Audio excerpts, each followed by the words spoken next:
नमस्कार, मैं मानस पांडे जुड़ चुका हूँ आपके साथ खड्डा विधानसभा से। जैसा कि समाजवादी पार्टी का ये जो खड्डा विधानसभा है वो गठबंधन में इसका सीट आवंटित किया गया है, जिस क्रम में एक हैरान कर देने वाली ऐसी यहाँ की कहानी आई कि दो प्रत्याशी के द्वारा यहाँ पे नामांकन किया गया। पहला पवन राजभर और दूसरा अशोक चौहान जी।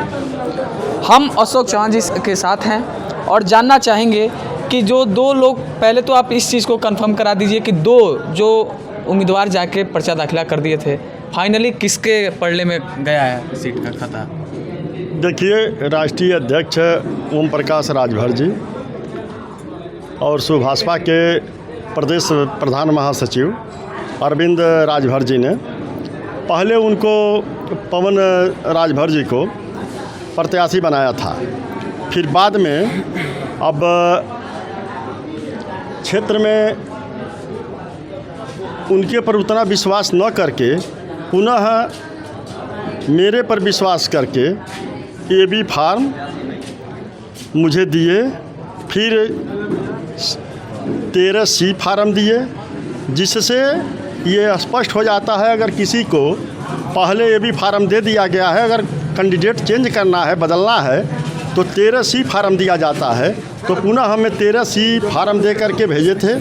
जो माननीय अपने खड्डा के जो निर्वाचन अधिकारी हैं विधानसभा क्षेत्र से SDM साहिबा, उन्होंने पर्यवेक्षक के सामने आज क्लियर कर दिया है पर्चा जांच में कि सुभाषपा के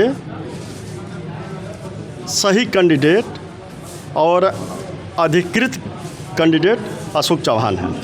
सबसे पहले खड्डा का विज़न जानते हैं। खड्डा विधानसभा है, खड्डा विधानसभा के जो कार्यकर्ता हैं वो आपके साथ कितने उत्साह से जुड़ रहे हैं? हमारे खड्डा के समाजवादी पार्टी के, जनवादी पार्टी के, सुहेलदेव भारतीय समाज पार्टी के जितने कार्यकर्ता हैं प्रदेश स्तर से लेकर के और इस ज़िले के और खड्डा विधानसभा के तीनों गठबंधन के जितने पदाधिकारी हैं इतने जोश के साथ हैं। हम ये देख रहे हैं कि इस तरह का जोश कभी नहीं आया था और ये जोश लग रहा है कि इस बार भाजपा के ईंट से ईंट बजा देगी। जो हमारे जितने पदाधिकारी हैं इनसे यही लग रहा है कि इस बार पूरे प्रदेश से भाजपा की सफाया है। मैनिफेस्टो चुनाव के क्या होने वाले हैं? आपके कौन कौन से मैनिफेस्टो हैं अपनी विधानसभा के लिए? हमारे राष्ट्रीय अध्यक्ष जी ने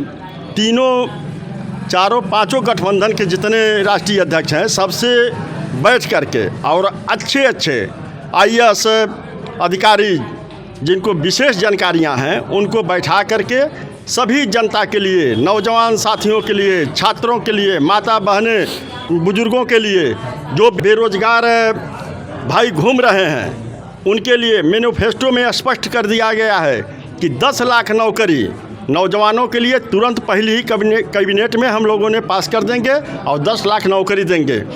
शिक्षा के विषय में 3 साल तक जितने छात्र जिनका ओवर एज हो गया होगा इनके शासनकाल में इनके अत्याचारी दमनकारी नीतियों के कारण तो उनका तो फिर बताइए कैसे उनकी भर्ती होगी। उनके लिए भी कुछ व्यवस्था किया गया है। बुजुर्ग माता बहनों के लिए, जो विधवा बहनें हैं उनके लिए 1500 रुपया उन्होंने महीना कर दिया है पेंशन। बुजुर्गों के लिए 1500 रुपया पेंशन कर दिया है। आप खड्डा विधानसभा के लिए क्या महसूस कर रहे हैं? इसमें विकास कार्यों का अगर एक मनाया जाए 10 में से कितना नंबर, तो आप कितना देंगे?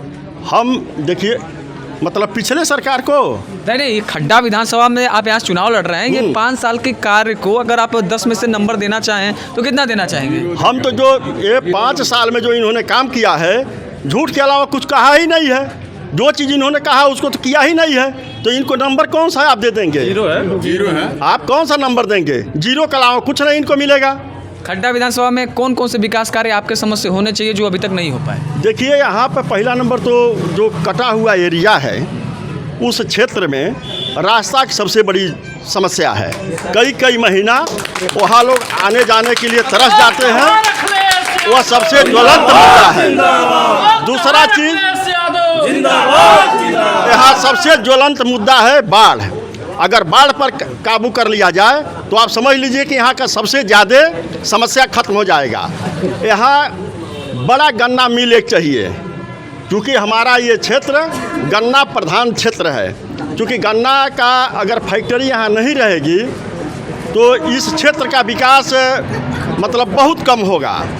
तो हम चुनाव जीतने के बाद मैं यही कोशिश करूंगा कि माननीय राष्ट्रीय अध्यक्ष माननीय अखिलेश यादव जी से कि इस क्षेत्र में एक और गन्ना मिल स्थापित करावें कि जिससे इस क्षेत्र का विकास हो सके। जो यहाँ के वर्तमान सिटिंग विधायक जटाशंकर त्रिपाठी जी, वो खड्डा का कंपेयर अमेरिका से करते हैं, क्या कहना चाहेंगे? ये तो सामने सभी लोगों को दिखाई दे रहा है।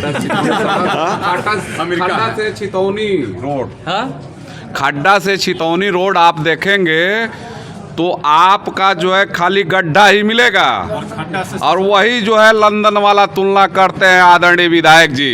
तो इस पे रोड पे क्या आपका काम कार्य रहेगा? जितने रोड खराब पड़े हुए हैं सारे रोड को इस क्षेत्र के सभी पार्टियों के पदाधिकारियों को बैठा करके, अपने पार्टी से लेकर के तीनों गठबंधन के साथी हैं उनको लेकर के, या अन्य जो हमसे विरोधी पार्टियां हैं उनके भी पदाधिकारियों को बैठा करके बात किया जाएगा कि आप लोग बताइए, फिर बाद में शिकायत न करिएगा कि ये फला ये नहीं किए हैं, ये काम गलत हो गया है। आप लोगों के सामने बैठ करके उसका कार्य योजना बनाया जाएगा। प्रथम वरीयता में खड्डा के जितने खराब कार्य पड़े हुए हैं, जो विकास नहीं हुआ उसको प्रथम वरीयता में कराया जाएगा। देखिए, आप ही के पार्टी में समाजवादी पार्टी में विजय प्रकाश कुशवाहा जी रहे, जो यहाँ से टिकट न मिलने पे बागी होकर निर्दल चुनाव लड़ रहे हैं। देखिए, अगर वो बागी हो गए हैं तो हम लोग समझाएंगे कि बागी न होइए, कि चूँकि एक बड़ा परिवार है। हम लोग के अध्यक्ष राष्ट्रीय अध्यक्ष माननीय अखिलेश यादव जी हैं। अगर उनके कहने पर अगर वो विश्वास नहीं उनके पर कर रहे हैं, तो जब वो है अपने अध्यक्ष पर विश्वास नहीं कर रहे हैं तो वह किस पर विश्वास करेंगे, यह उनसे पूछने की ज़रूरत है। क्योंकि जब अपने राष्ट्रीय अध्यक्ष पर विश्वास उनका नहीं है तो उनके पर भी हमारे क्षेत्र के सारे लीडर, सारे जनता का किसी का विश्वास उन पर नहीं रहेगा। अच्छा, आखिरी सवाल, जनता से क्या अपील करना चाहेंगे? हम जनता से अपील करना चाहेंगे कि सभी लोगों को आप लोगों ने देख लिया, 5 साल में देख लिया डबल इंजन की सरकार को। इस बार राष्ट्रीय अध्यक्ष माननीय अखिलेश जी को मुख्यमंत्री बनाने के लिए, और मैं आपके पास आया हूँ, आपका भाई हूँ, आपका बेटा हूँ, आपका साथी हूँ। आप सभी लोगों से निवेदन करते हैं कि आप लोग जितावें। आप लोग कभी यह नहीं महसूस कर पाएंगे कि हम आपके परिवार के सदस्य नहीं हैं, आपके बेटा, आपके भाई, आपके पुत्र नहीं हैं। यह कभी आपको महसूस नहीं होने देंगे। बीजेपी यहाँ पे आपकी फाइट किससे होने वाली है? बीजेपी, बीएसपी या कांग्रेस या फिर अशोक यादव? अशोक कुशवाहा जी से कहाँ फाइट है? ये लोग तो दूर दूर तक कहीं है नहीं है। यहाँ की जनता खदेड़ ले रही है। बीजेपी कैंडिडेट चाहे कोई भी आवे, उसको तो जनता खोज रही है, दौड़ा दौड़ा करके मार रही है। कहीं कुछ पता ही नहीं है इनका, कोई कैंडिडेट है नहीं है। तो हम बात कर रहे थे खड्डा विधानसभा से, जो तत्काल में यहाँ से उम्मीदवार हैं सोहलदेव पार्टी से, उनसे।